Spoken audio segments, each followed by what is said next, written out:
Welcome back to Grassroots Media. Welcome back to this week's edition of the Baileyton Drug Company Avery Weems Show, presented by Starnes Barber, where we cover everything on the diamond with the North Greene Lady Husky softball team. As always, I'm joined here with head coach Avery Weems. Coach, how's it going this week? It's going good. Good to have you back here. Yeah, good to be back in the classroom. We both wearing pink today. Yep. Is that a saying? We wear pink on Wednesdays? Is that? If it's not, we just started. It's there's some saying. I've not seen the movie. I know some of the softball players or athletes might know it. I don't know it. Mean Girls, is that the movie? I could be completely wrong on that. But either way, somebody correct me. But either way, it's been nice outside for the most part. I know, of course, every week we've sat down so far, we've talked about postponements and cancellations. Had some come at maybe the most inopportune time during the Tiny Day tournament. Things got shuffled around so much, weren't able to play on Friday, shuffled around who you played on Saturday. Finally got to play on Saturday and Sunday. You ended up winning the bronze bracket. So take me through this year's Tiny Day tournament and everything that went into that. Yeah, so Friday we were supposed to play 2 games against Boone and Sullivan East. Those got canceled, and the shuffling around on Saturday put us still playing against Boone and then Morristown West. And both of them were good teams. We, quite frankly, we had an embarrassing effort on Saturday at the plate. We didn't score a run in either game, and I think we had 3 hits altogether in 2 games. And they were good teams, and they threw good pitchers. I don't think either team threw their best pitcher against us, so I was expecting a little better.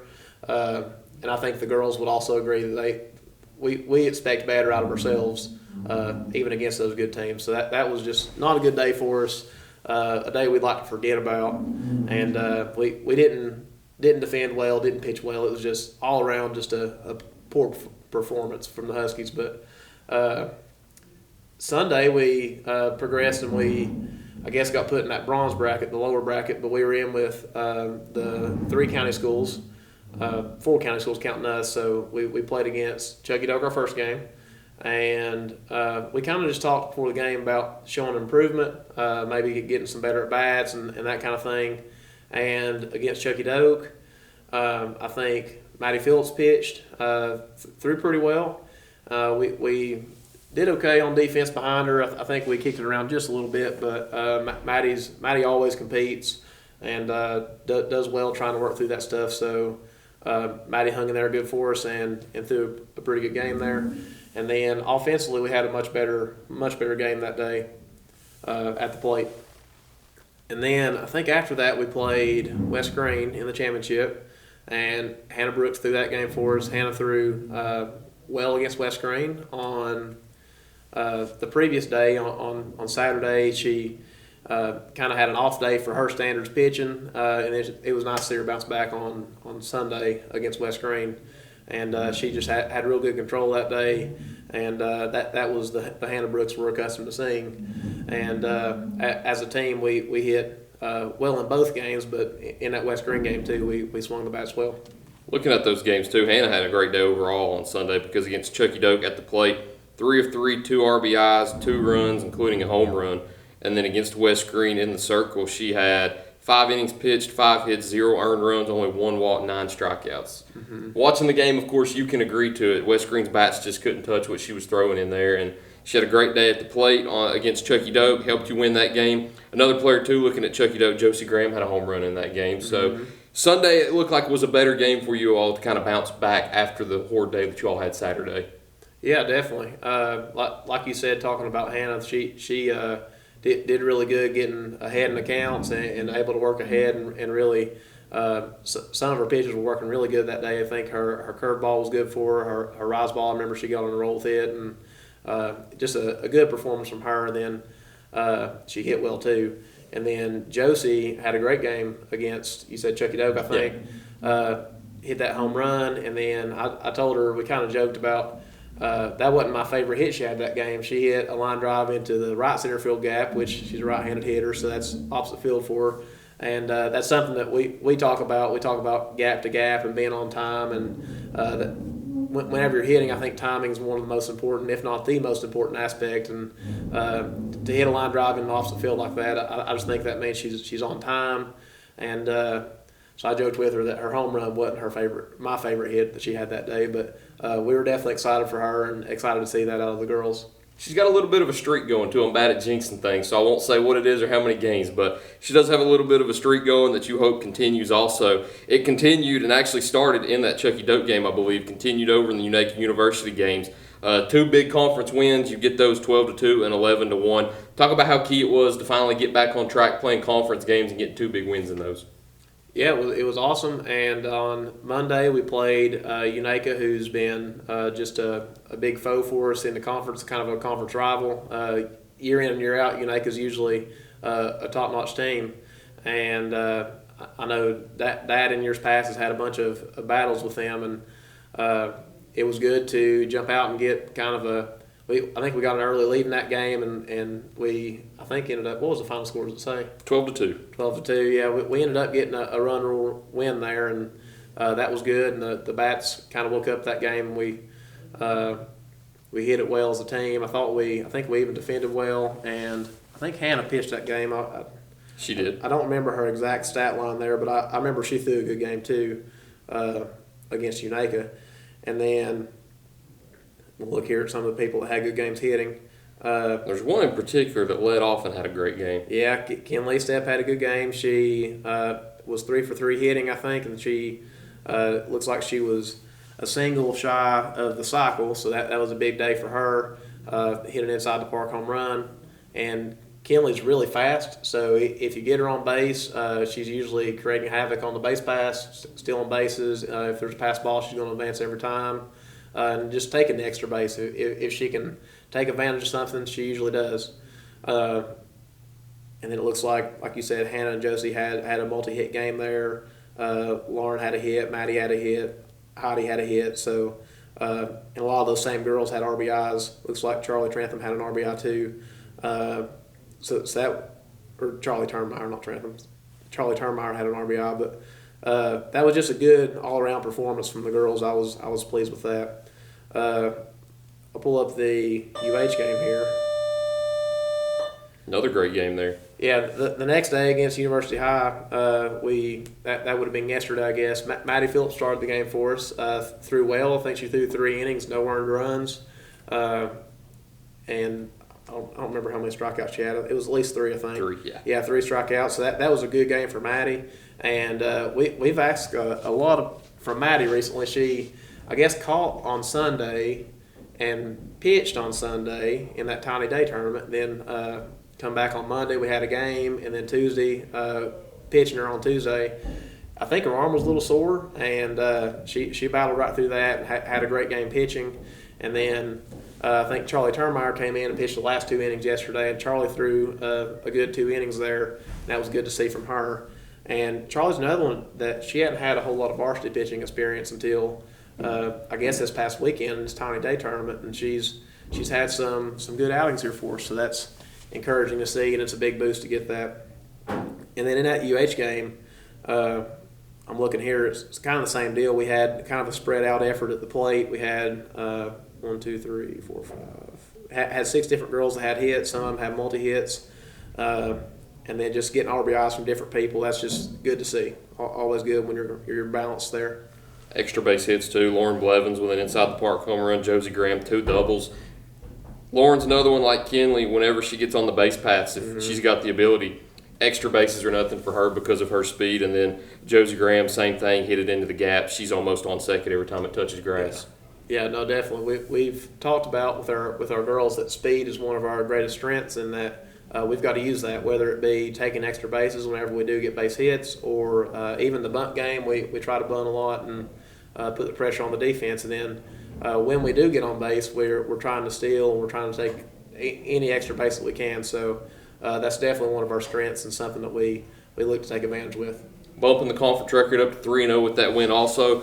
Got a very important one coming up tomorrow too. Luckily you get it at home. It's against probably the biggest conference foe over the last couple of years in Cloudland. Had a lot of battles with them last year. Played them, I think, 4 times, 2 in the regular season, and then the district and regions. So we'll talk about that in just a minute, though. As always, we need to get a word in from our sponsors first. So right after this break, we'll talk about that game against Cloudland the other games that happen in the county, and what else for the Lady Huskies here on Grassroots Media. Baileyton Drug Company services the surrounding communities of Baileyton with excellent patient care using a full-line pharmacy, over-the-counter selections, and a convenient drive-thru.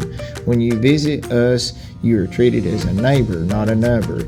It's not just our slogan, but our culture. We're investing in our patients, local schools, and community. For over 5 years now, we have established ourselves as an independently family-run pharmacy that isn't driven by corporate goals. We are driven by what is best for your overall health and wellness. We're conveniently located so you don't have to make the drive. Prescription drugs are just the tip of the iceberg. We also offer natural remedies, essential oils, at-home medical needs such as walkers, rollators, bath accessories, as well as wound care products. And coming soon, basic urgent care services. What makes us better than other drugstores out there? When you frequent Baileyton Drug, you will receive professional, courteous, and friendly service that goes above and beyond any other pharmacy in the area. Remember, you're a neighbor, not a number.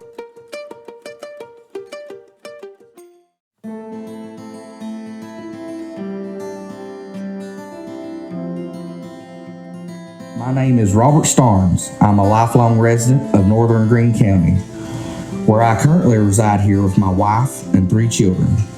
I was a barber in Greenville for the last 6 years, but I have recently changed locations to my new shop in Baileyton.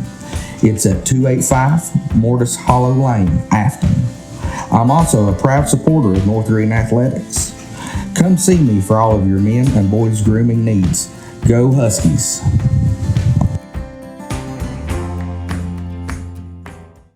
Welcome back to Grassroots Media. Welcome back to this week's edition of the Baileyton Drug Company Avery Weems Show, presented by Starnes Barber, where we cover everything on the field with the North Greene Lady Huskies softball team. As always, joined here with head coach Avery Weems. So you got past the thick part of your schedule where you played, I guess, I don't know the exact number, but we talked about how many potential games it was in how many days. You get past that, now you're in a little bit of a stretch where you get to stay at home for a week. You played 2 home games earlier in the week that we talked about on the back half with UNACA and University. You get to finish the week off with Cloudland and Chucky Doak before you go on the road for your next 2 games that happen to still be in the county with South Greene and then Chucky Doak again. So talk about that upcoming 4-game stretch with Cloudland and the 3 county teams in Chucky Doak and South Greene. Yeah, so Cloudland tomorrow, that'll be tough as always. Cloudland's a good team, and even if I don't know all their personnel as far as softball-wise, but I know that a lot of those same girls that play basketball play softball, and that they're athletic, and I know that they will be they'll be tough at the plate. They'll be good defensively, and I know that on the base pass they'll be fast too. So that'll be a big challenge for us, and then after Cloudland, we've got, I guess, Chucky Doak on Friday, Good Friday. Supposed to be real nice. We were just looking at the weather. It's 81 degrees on Friday, so that'll be awesome. And we played Chucky Doak here in this Tiny Day tournament just this past Sunday. But anytime you play a county team, it's a huge deal, whether it be in a tournament or just a regular season game, whatever. We want to win those county games, and we know we'll have to bring it to beat a team like that twice in a row. So we know what's lying ahead of us there, and then I think the following Monday, did you say it's South Greene? Yes. South Greene on Monday. The first time we had played South Greene, it was kind of weird. We played them on a Wednesday at 4 o'clock, just kind of an awkward game time. And sometimes that gets you out of the routine. But I was really pleased with the girls that day. I think we jumped out early and kind of set the tone from the start. And that'll be key to do again. So South Greene, we know how they are.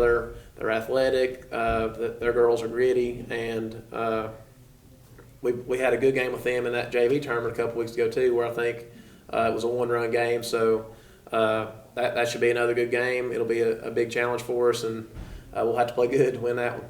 And then on Tuesday was a Chucky Doak again. Chucky Doak for hopefully the 3rd time in 10 days. Yeah. So, rarely ever do you play a team 3 times in 2 weeks. So getting really familiar with Chucky Doak, but kind of the same deal as on Friday. We'll go across the county there and play them, but really in all those games, it's super crucial to get off to a good start, and if you can do that, that usually bodes well for you.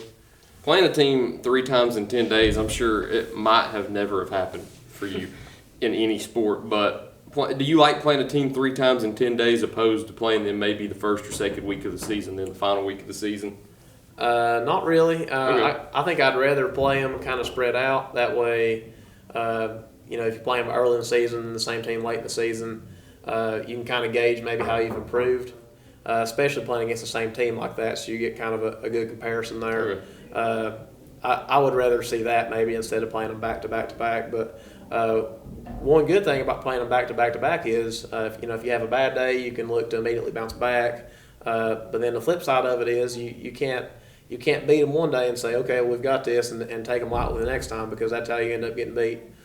So I guess there's different angles to look at it. Yeah, there's pros and cons. The pros I was thinking of is you're familiar with them. Yeah. That way you don't play them early in the season, and then you go so many games without playing them, and then forget their tendencies, where they like to hit it, where they don't like it. But at the same time, if you have the same pitchers, then they can probably get used to their timing. You can probably figure out like where to hit it, who's not the best at fielding this type of ground ball or this type of fly ball. So there's always pros and cons, and I think that comes into play in tournament time too, when you play teams in the district and regions, because like we said, Cloudland played them 4 times last year. You're playing them both times in the season, real late in the season, potentially play them again in the district tournament, potentially in the region tournament. So it could be the same thing where Cloudland's a team that you play 3 or 4 times in so many days also. So there's always pros and cons when you look at things like that. No, you're right, for sure.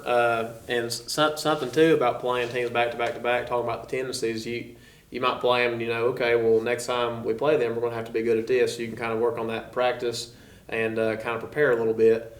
And that goes both ways, though, because they might pick up on stuff that we do, and they know, okay, well, their pitcher's going to throw this, we got to prepare for this, and they can kind of come up with the game plan. So I guess it works for both teams, but you want to try to create any advantage you can there. If you can pick up something you can work on and try to prepare for, that can be crucial. It's crazy we speak about the tournament too. They're coming up soon. We won't talk about them just yet, but I know there's a little bit of excitement and anticipation coming for some people. Some probably haven't even thought of it yet. There's still about a handful of games left in the regular season, but for people like me, once that calendar flips over to May, it's go time. Mm-hmm. It's go time for everybody. It's one of the most fun and stressful times of the year because of everything going on, but hey, we don't sleep in May, we sleep in June. But unless there's anything else you've got, I don't think there's anything else I've got left for today's show. No, that's it. A lot of games to talk about. A lot of games to talk about next time, hopefully, with a 4-game stretch coming up. If you got the opportunity to make it out, Friday's a perfect day. Good Friday if you're off of work. If you're a Chucky Doak supporter or a fan watching this also, make it out Friday. All the games, I think Thursday and Friday, Monday and Tuesday, all are at 5 o'clock. 5 o'clock. Yep. Thursday, Friday at North Greene, Monday at South Greene, Tuesday at Chucky Doak. So if you're watching this and you've got the time, make it out to a ballpark. Support the Lady Huskies, support the Lady Rebels, support the Lady Black Knights. Whoever's watching this, if you're a Lady Highlander, support them also. But that's all I've got for you this week. Thank you once again. Thank you all for watching this week's edition of the Baileyton Drug Company Avery Weems Show, presented by Starnes Barber. We look forward to seeing you next time here on Grassroots Media.